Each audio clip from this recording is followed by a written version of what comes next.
দেশে প্রতিনিয়ত কমছে নিজস্ব গ্যাস উৎপাদন, ফলে চাহিদার সরবরাহে বড় ঘাটতি তৈরি হয়েছে। আমদানি করেও যা সামাল দেওয়া যাচ্ছে না। এমন পরিস্থিতিতে শিল্প কারখানা ও বিদ্যুৎ কেন্দ্রে অগ্রাধিকার দেয় সরবরাহ কমাতে হচ্ছে বাসাবাড়ি ও পরিবহন খাতে। এতে বিপাকে পড়েছেন গ্রাহকরা। রাকিব হোসেনের রিপোর্ট। রাজধানীর মহাখালী এলাকার ইউরেকা ফিলিং স্টেশন গ্যাসের জন্য লম্বা লাইনে যানবাহন চালকরা।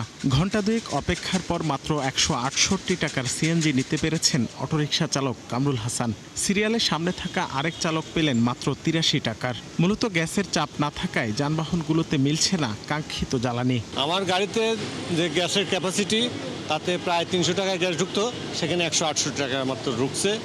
2 ঘন্টা সিরিয়াল ধরে আয়া 83 টাকার গ্যাস পাই। এই যে রোদে পড়তাছি, সিরিয়াল এখানে দেখতেছি, সারাদিনে দৌড়াদৌড়ি করতেছে, সিরিয়ালে থাকতে পারি না। ম্যাক্সিমাম পাম্প বন্ধ। আমি নিকুঞ্জতে গেছি, ওখানে বন্ধ। তারপরে কুড়িল বিশ্ব রোডের ওখানে বন্ধ। এখানে আইসা রেল লাইনের পুলিশ বক্স পার হয়ে সিরিয়াল ধরে এই যে মাত্র গ্যাস পাইলাম। ঢাকার বেশ কিছু ফিলিং স্টেশনের অবস্থা এরকম। চাপ না থাকায় বহু পাম্পে বন্ধ রাখা হচ্ছে সরবরাহ। এতদিন জ্বালানি তেলে গ্রাহকরা যে ভোগান্তিতে ছিলেন তা এখন এসে পড়েছে গ্যাসের গ্রাহকদের কাঁধে। লম্বা সময় ধরে অপেক্ষার পরও মিলছে না গ্যাস। পুরান ঢাকার ওয়ারি এলাকার এই পাম্পে অনেক সময় ধরে অপেক্ষা করছেন এই যানবাহন চালকরা। কিন্তু প্রশ্ন হলো, কেন এত অপেক্ষা এবং কেন গ্যাস দেওয়া হচ্ছে না? আমরা ম্যানেজারের কাছে একটু জানতে চাই। আমাদের এখানে প্রেশার কম, যার কারণে আমরা গ্যাস দিতে পারতেছি না। এটা মাসের শুরু থেকেই চলতেছে, যার কারণে গ্রাহকরা কষ্ট পাচ্ছে, আমরাও ক্ষতির মুখে আছি। সম্প্রতি ঢাকার তেজগাঁও, ধানমন্ডি, বাড্ডা, মিরপুর সহ বেশ কিছু এলাকায় বেড়েছে গ্যাস সংকট, যা একসময় সীমাবদ্ধ ছিল কেবল শীত মৌসুমে। ফলে বিপাকে পড়েছেন বাসাবাড়ির গ্রাহকরাও। গ্যাসের অনেক সমস্যা, ঠিক মতো গ্যাস আসে না, পাক করে খাওয়া দাওয়া টাইম মতো খাওয়া, অফিসে যাওয়া যায় না। যে রাতে 11টার পরে গ্যাস আসে রান্না করার জন্য, আর হচ্ছে আবার 3টা থেকে 4টা ভোরে চলে যায় আর কি। তো সারাদিন হচ্ছে, যদিও কয়েকটা বাসাতে থাকে আশেপাশে, সেটা হচ্ছে নিভু নিভু জলে। পেট্রোবাংলার তথ্য মতে বর্তমানে সব মিলিয়ে সরবরাহকৃত গ্যাসের পরিমাণ 270 কোটি ঘনফুটের আশপাশে। অথচ 1 দশক আগে কেবল দেশীয় উৎস থেকে দেয়া যেত এই পরিমাণ, কিন্তু এখন তা নেমেছে 2/3, যা পূরণ করতে হচ্ছে আমদানি করে। আর এই কারণে বদলাতে হয়েছে সরবরাহের অগ্রাধিকারও। বর্তমানে সিংহভাগ গ্যাস যাচ্ছে শিল্প কারখানা, সার ও বিদ্যুৎ উৎপাদনে। ফলে স্বাভাবিকভাবেই সরবরাহ কমছে আবাসিক ও পরিবহন খাতে। বুয়েটের এই অধ্যাপক বলছেন, বর্তমান প্রেক্ষাপটে গ্যাস দিয়ে বিলাসিতা করার সুযোগ নেই। এখন কিন্তু আমাদের সেই রিজার্ভ নাই, এবং আমাদের ইম্পোর্টেড হচ্ছে এলএনজি, যেটা ইন্ডাস্ট্রি বা পাওয়ার প্ল্যান্টে যাচ্ছে। অর্থাৎ আমাদের সেই বিলাসিতা করার তেমন সুযোগ নাই। কোনো কনজিউমার পে করছে, ঠিক তার বিপরীতে সে গ্যাস পাচ্ছে না, এটা কখনো অ্যাকসেপ্টেবল না। এটা আমরা আশা করি না। এটা সরকারকে এই ধরনের সিচুয়েশন কন্টিনিউ করাটা ঠিক হবে না। গ্যাস সংকটের পেছনে আরেক বড় কারণ পুরনো পাইপলাইন চুরি এবং অপচয়। রাকিব হোসেন, 71, ঢাকা। শিক্ষার্থীদের জন্য পরিবেশ বান্ধব এবং আধুনিক পরিবহন ব্যবস্থা নিশ্চিতে ইলেকট্রিক স্কুল বাস আমদানিতে সব ধরনের শুল্ক কর প্রত্যাহার করেছে সরকার। এনবিআর জানিয়েছে, শিক্ষা প্রতিষ্ঠান কিংবা তাদের পক্ষে আমদানিকারক প্রতিষ্ঠান উভয়ই এই সুবিধা পাবে। সংশ্লিষ্টরা বলছেন, এতে কম খরচে স্কুল বাস চালু করা সহজ হবে, কমবে যানজট ও জ্বালানি ব্যয়। সবুজ মাহমুদের প্রতিবেদন। জাতীয় রাজস্ব বোর্ডের জারি করা নতুন এসআরও অনুযায়ী স্কুল, কলেজ, বিশ্ববিদ্যালয় কিংবা অনুরূপ শিক্ষা প্রতিষ্ঠানের শিক্ষার্থী পরিবহনে ব্যবহৃত ইলেকট্রিক বাস আমদানিতে আর দিতে হবে না customs duty, regulatory duty, VAT, সম্পূরক শুল্ক, আগাম কর ও অগ্রিম আয়কর। শিক্ষা প্রতিষ্ঠান নিজে অথবা তাদের পক্ষে অন্য কোনো প্রতিষ্ঠান এই বাস আমদানি করলেও কর অব্যাহতির সুবিধা পাবে। তবে বাসগুলোর রং হতে হবে হলুদ এবং স্পষ্টভাবে স্কুল বাস লেখা থাকতে হবে। সংশ্লিষ্টরা মনে করছেন, এই উদ্যোগের ফলে শিক্ষা প্রতিষ্ঠানগুলো তুলনামূলক কম খরচে আধুনিক ও পরিবেশ বান্ধব পরিবহন ব্যবস্থা চালু করতে পারবে। এতে একদিকে যেমন শিক্ষার্থীদের যাতায়াত আরও নিরাপদ এবং আরামদায়ক হবে, অন্যদিকে ব্যক্তিগত গাড়ির ব্যবহার কমে যানজট ও জ্বালানি খরচ কমবে। অনেক বেশি ট্যাক্স দিয়ে আমাদেরকে গাড়িগুলো ক্রয় করতে হয়। অনেক সময় আমাদেরকে সেকেন্ড হ্যান্ড বা এই গাড়িও কিনতে হয়, বিকজ একটা গাড়ি কিনতে গেলে 30-40 লাখ টাকার একটা বাজেট আমাদের রাখতে হয়। তো যার ফলে আমরা অনেক সময় এটা অ্যাফোর্ড করি না।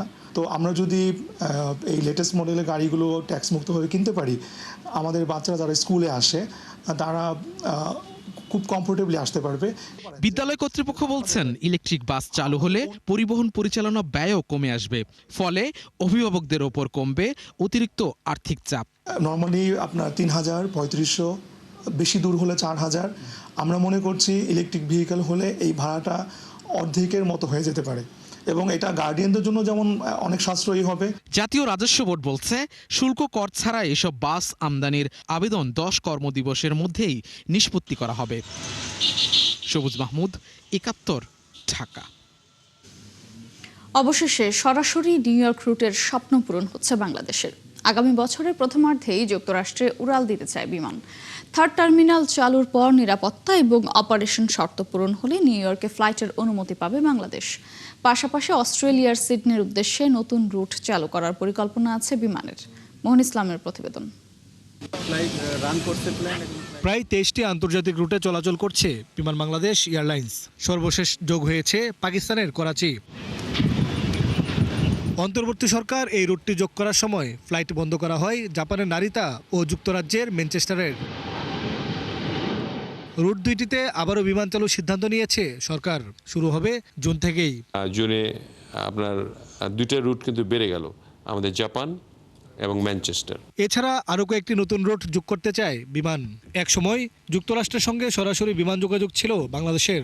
অপারেশনাল ও নিরাপত্তার ইস্যুতে ফ্লাইটটি বন্ধ হয়ে যায়। তবে আকাশ নিরাপত্তায় সংযোজন হওয়া এটিসি এবং থার্ড টার্মিনাল চালু হলে আবারও গ্রেড 1-এ আসবে শাহজালাল আন্তর্জাতিক বিমানবন্দর। আর তখনই নিউ ইয়র্কের পথে উঠতে চায় বিমান, যা চালু হতে পারে আগামী বছরের প্রথমার্ধে। আমরা নিউ ইয়র্ক চালু করতে চাই। আমাদের কানাডা এখন চলছে। আমরা মধ্যপ্রাচ্যে 5টি ফ্লাইট আমাদের রয়েছে, ওমান, মদিনা, জেদ্দা, দাম্মাম। তারপরে এদিকে আমাদের ইউএতে আছে আপনার ইউএই, শারজা।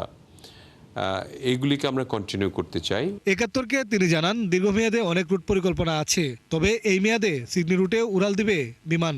সিডনির ফ্লাইটটাও আমরা ওপেন করতে চাই। এগুলি লাভবান, আসলে লাভজনক ফ্লাইট। আমাদের আসলে মধ্যপ্রাচ্যের ফ্লাইট দিয়ে কিন্তু আমাদের বিমান লাভ করতে পারে।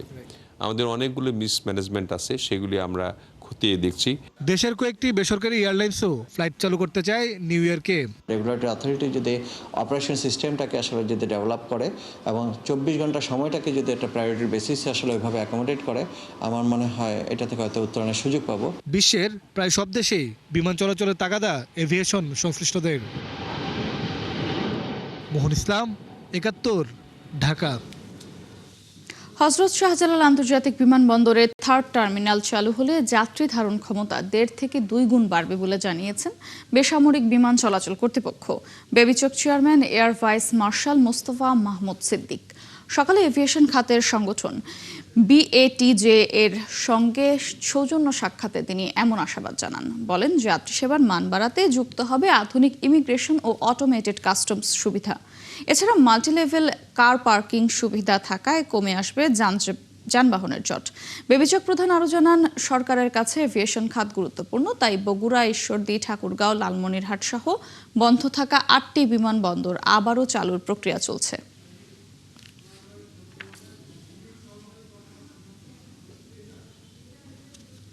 সময় লাগে সবকিছু মিলে।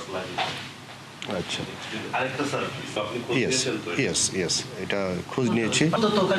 থার্ড টার্মিনালটা চালু হবে, তখন আপনার প্যাসেঞ্জারের ধারণ ক্ষমতা সেটা এখন থেকে অলমোস্ট 1.5 থেকে 2 গুণ বেড়ে যাবে। অ্যান্ড 2040 সাল পর্যন্ত আমাদের যে প্রজেক্টেড আপনার যে এভিয়েশনের যে স্পেশালি প্যাসেঞ্জার সাইডে যে আপনার যে ইনক্রিমেন্টটা হবে, ইনশাল্লাহ এয়ারপোর্ট সেটা হ্যান্ডেল করতে পারবে সে আপ টু 2040 পর্যন্ত, 40 পর্যন্ত। আর সাবসিকুয়েন্টলি আপনার হয়তো আরও জানতে পারবেন যে সেখানে আপনার প্যাসেঞ্জার ধারণ ক্ষমতার সাথে সাথে আপনার ফ্যাসিলিটেশন যেটা আছে প্যাসেঞ্জারের যাত্রী সেবার যে মানটা, সেই মানটা ডেফিনেটলি বাড়বে। চীনের সহায়তায় সরকার বন্ধ কলকারখানা চালু করতে চায় বলে জানিয়েছেন বাণিজ্য মন্ত্রী খন্দকার আব্দুল মুক্তাদির। রাজধানীর বসুন্ধরা কনভেনশন সিটিতে বাংলাদেশ চায়না গ্রিন টেক্সটাইল এক্সপোর উদ্বোধনী অনুষ্ঠানে তিনি একথা বলেন। মন্ত্রী বলেন, নবায়নযোগ্য জ্বালানিতে চীনের সহায়তা চান তারা। সীমিত সম্পদের সর্বোচ্চ ব্যবহার নিশ্চিত করতে পারলে কাঙ্ক্ষিত ফল পাওয়া যাবে বলেও তার আশা। বাংলাদেশে তৈরি পোশাকের সবুজ কারখানার সাফল্যের চিত্র তুলে ধরে বাণিজ্যমন্ত্রী বলেন, বিনিয়োগকারীরা একটি পরিবেশ বান্ধব আন্দোলনের সূচনা করেছেন। আগামীতে পোশাক খাতে সবুজায়ন আরও বাড়বে বলেও আশা করেন তিনি। অনুষ্ঠানে চীনের রাষ্ট্রদূত ইয়াও ওয়েন দুই দেশের বাণিজ্যিক সম্পর্ক আরও বাড়াতে আশাবাদী।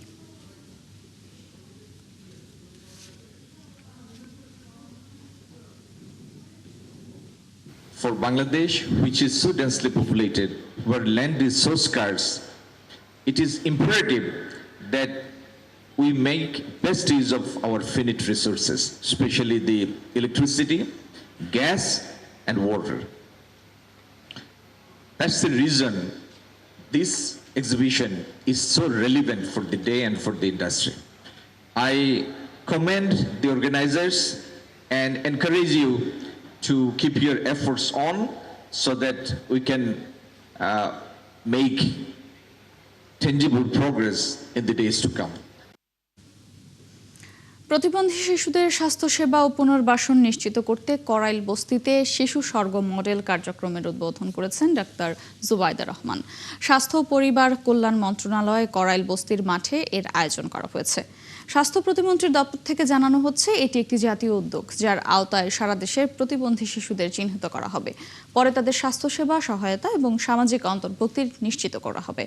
কার্যক্রমটির যাত্রা শুরু হচ্ছে ঢাকার করাইল বস্তির প্রতিবন্ধী শিশুদের সমন্বিত সেবা প্রদানের মাধ্যমে। এ সময় স্বাস্থ্য প্রতিমন্ত্রী ডক্টর এম.এ. মুহিত বলেন, করাইল বস্তির অসহায় পরিবারগুলোকে সহায়তা দিতেই এই উদ্যোগ।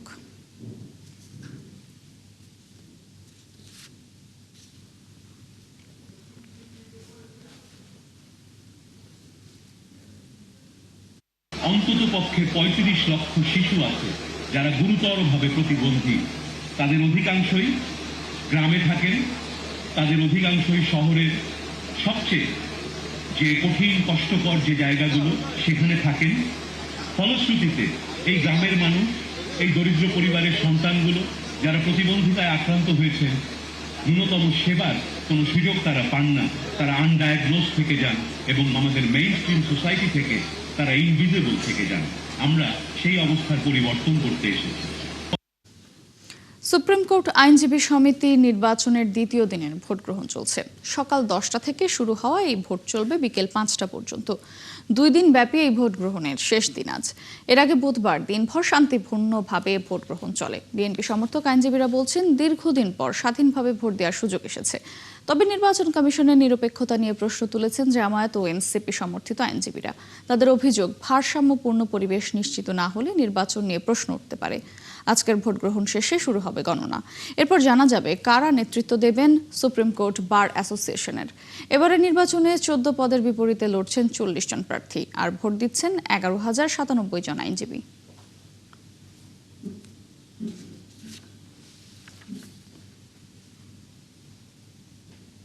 প্রথমে আমি ভোট দিয়ে আসলাম, আমার খুব ভালো লাগছে এবং ভোটের পরিবেশ অত্যন্ত সুন্দর। বিভিন্ন টেন্টে যে স্বতঃস্ফূর্ততা, সবার মধ্যে যে খুশি, আনন্দ এবং উদ্বেলিত হয়ে সবাই যেভাবে আসছে, তারই মধ্যে আমি একজন ভোট প্রয়োগ করব আজকে।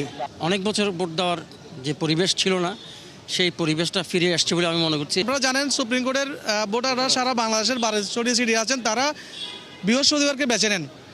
এই সেজন্য বৃহস্পতিবারে যেমন আজকে ভোটার উপস্থিতি অনেক বেশি। সবাই সুষ্ঠুভাবে হচ্ছে, কিন্তু কেউ যদি বলে এখানে সমস্যা যেটা বিতর্কিত সৃষ্টি করার জন্য, কিন্তু এত সুন্দর সুষ্ঠু নির্বাচন ফ্যাসিস্ট আমলে আমাদেরকে করতে দেয়নি। দর্শক, প্রতিবন্ধী শিশুদের স্বাস্থ্যসেবা ও পুনর্বাসন নিশ্চিত করতে করাইল বস্তিতে শিশু স্বর্গ মডেল কার্যক্রমের উদ্বোধন করছেন ডাক্তার জুবাইদা রহমান। আমরা সরাসরি যুক্ত হব সেখানে। সকল সদস্যকে জানাই আমার আন্তরিক ধন্যবাদ। ধন্যবাদ জানাই স্বাস্থ্য মন্ত্রণালয়ের এবং স্বাস্থ্য অধিদপ্তরের সকল সদস্যকে, যাদের অক্লান্ত প্রচেষ্টায় আজকের এই আয়োজন সম্ভব হয়েছে। আমরা আশা করব প্রতিটি শিশু সে বিশেষভাবে সক্ষমতা লাভ করলে সে হবে তার পরিবারের জন্য, সমাজের জন্য, দেশের জন্য অনুকরণীয়, অনুসরণীয় এবং অনুপ্রেরণা দিবে সবাইকে। ধন্যবাদ সকলকে। আল্লাহ হাফেজ। করাইলে শিশু স্বর্গ মডেল কার্যক্রমের উদ্বোধন শেষে কথা বলছিলেন ডক্টর জোবায়দা রহমান। আমরা সরাসরি ছিলাম সেখানে। লালমনিরহাটের হাতীবান্ধা সীমান্তে ভারতীয় সীমান্তরক্ষী বাহিনী বিএসএফ এর গুলিতে এক বাংলাদেশি নিহত হয়েছে। ভোরে সীমান্তের আমজল এলাকায় এই ঘটনা ঘটে। বিজেপি ও ইউপি চেয়ারম্যান জানান, সীমান্তের কাঁটাতারের বেড়া ডিঙিয়ে খাদেমুল সহ কয়েকজন চোরাই পথে গরু আনতে যায়। এ সময় বিএসএফ জওয়ানরা গুলি করলে ঘটনাস্থলেই মারা যায় খাদিমুল। পরে বিএসএফ তার মরদেহ বিজেপির কাছে হস্তান্তর করে। স্বজনদের কাছে লাশ হস্তান্তর করেছে বিজেপি।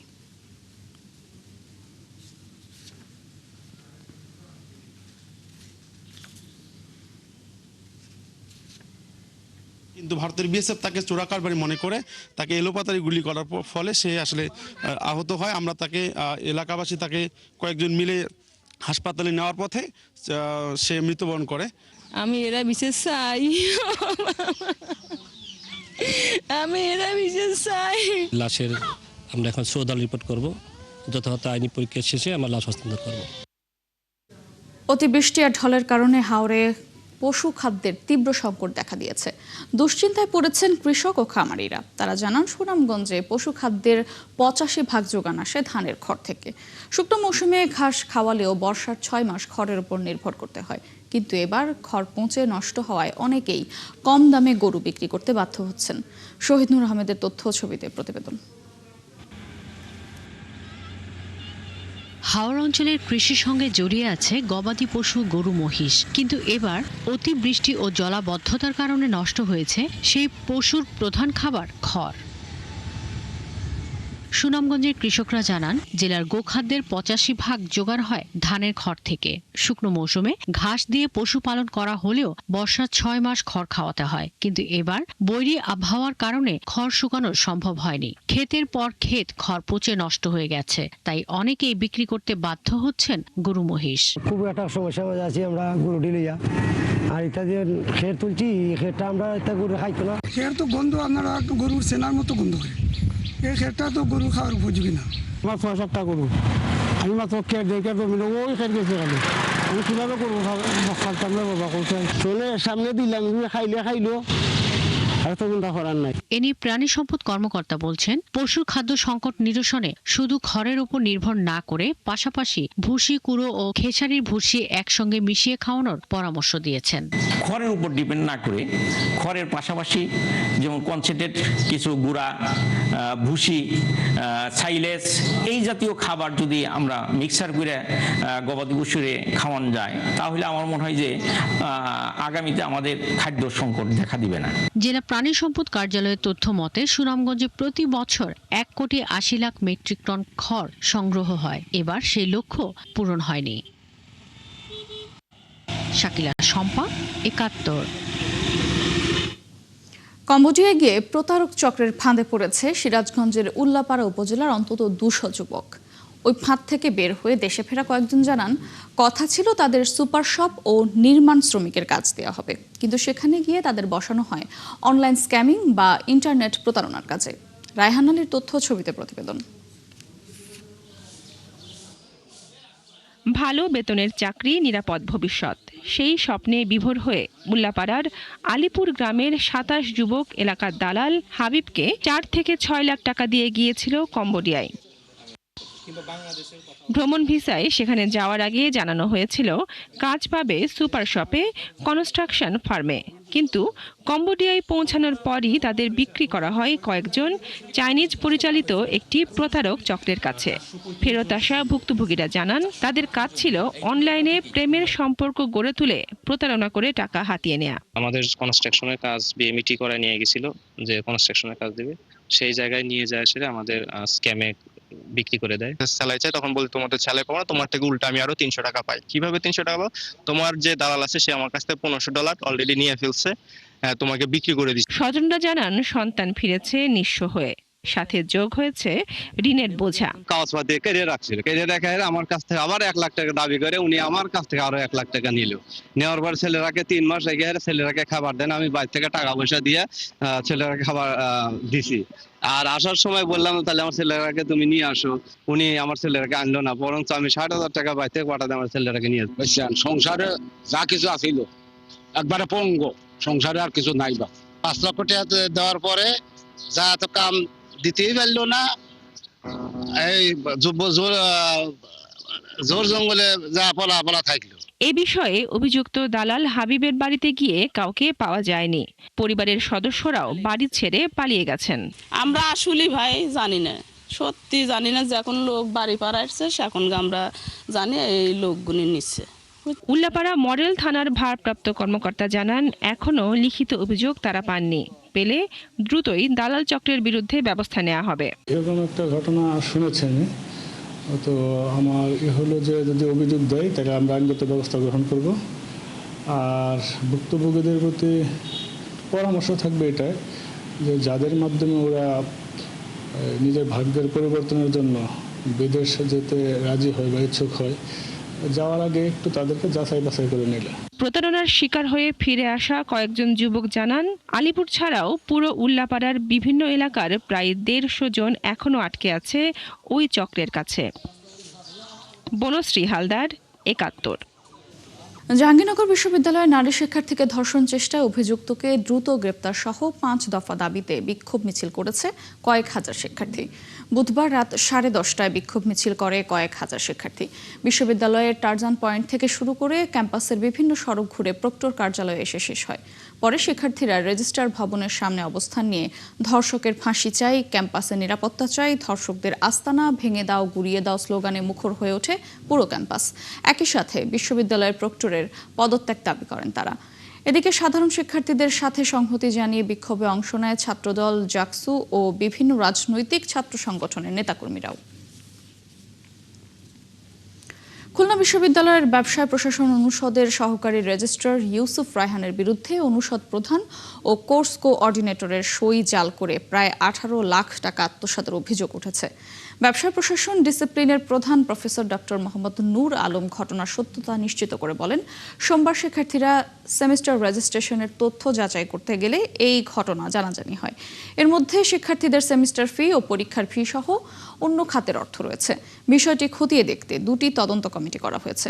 এদিকে অভিযোগ ওঠার পর থেকে সহকারী রেজিস্ট্রার ইউসুফ রায়হানকে খুঁজে পাওয়া যাচ্ছে না। কান চলচ্চিত্র উৎসবে প্রদর্শিত হলো ফুটবল কিংবদন্তি দিয়াগো ম্যারাডোনাকে নিয়ে নির্মিত প্রামাণ্যচিত্র দ্য ম্যাচ। উৎসবের দ্বিতীয় দিন দেবসি থিয়েটারে হল ভর্তি দর্শক ফিরে গেল 40 বছর আগে মেক্সিকো বিশ্বকাপে আর্জেন্টিনা ইংল্যান্ড ফুটবল ম্যাচে। ম্যারাডোনার হ্যান্ড অব দি গড গোলকে ঘিরে এই প্রামাণ্যচিত্রে তুলে ধরা হয়েছে দুই দেশের দীর্ঘদিনের রাজনীতি কূটনীতির মিশেলে ফুটবল ইতিহাস। আরও জানাচ্ছেন পার্থ সঞ্জয়। উৎসবের দ্বিতীয় দিনে প্রতিযোগিতা বিভাগে শুরু হওয়া স্বর্ণপামে লড়াই সত্ত্বেও ফেস্টিভ্যাল অ্যারেনায় দেবজিৎ থিয়েটারে দর্শকের দীর্ঘ সারি শুধুমাত্র ফুটবল কিংবদন্তি ম্যারাডোনাকে নিয়ে নির্মিত সিনেমা দ্য ম্যাচকে ঘিরে। হল ভর্তি দর্শকের বিপুল করতালিতে উৎসব পরিচালক থিয়েরি ফ্রেমো সম্ভাষণ জানালেন প্রামাণ্যচিত্রটির দুই নির্মাতা জুয়ান ক্যাব্রাল ও সান্তিয়াগো ফ্রাঙ্কেল। 1 ঘন্টা 31 মিনিটের এই প্রামাণ্যচিত্রে গ্যারি লিনেকার, পিটার শিলটন সহ বেশ কয়েকজন ফুটবল কিংবদন্তিকে হাজির করা হয়েছে। প্রদর্শনী শেষে করতালি যেন থামছিল না।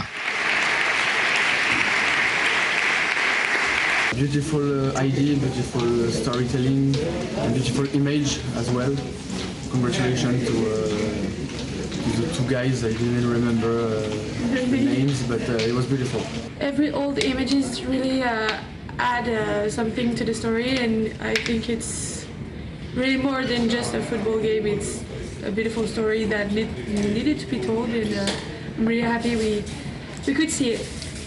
এই দিন উৎসবে মাস্টার ক্লাসে অংশ নিয়েছেন লর্ড অব দ্য রিংস খ্যাত নির্মাতা পিটার জ্যাকসন। সিনেমায় এআই এর ব্যবহার তিনি অপছন্দ করেন না, এমন মন্তব্য সহ নানা বিষয়ে কথা বলেন এই নির্মাতা। এদিকে উৎসবে এদিন উদ্বোধন হয় ভারতীয় প্যাভিলিয়নের। উপস্থিত ছিলেন বলিউড তারকা আলিয়া ভাট। ফুটবল ঈশ্বর দিয়াগো আর্মান্দোকে নিয়ে সিনেমা দ্য ম্যাচকে ঘিরে সালে দেবজি থিয়েটার যেন হয়ে উঠল এক টুকরো 1986 সালের মেক্সিকো বিশ্বকাপের অ্যাজটেক স্টেডিয়াম। যেন দর্শক ফিরে গেল ইংল্যান্ড আর আর্জেন্টিনার মধ্যকার অতীতের রাজনীতি আর ফুটবলে। পার্থ সঞ্জয়, ৭১, পালে দ্য ফেস্টিভ্যাল, কান, ফ্রান্স। দর্শক, চলছে সংবাদ সংযোগ। সরাসরি সংবাদ অনুষ্ঠান দেখতে চোখ রাখুন ৭১-এর ফেসবুক পেজ এবং সাবস্ক্রাইব করুন ৭১-এর ইউটিউব চ্যানেল। থাকুন ৭১-এর সাথে।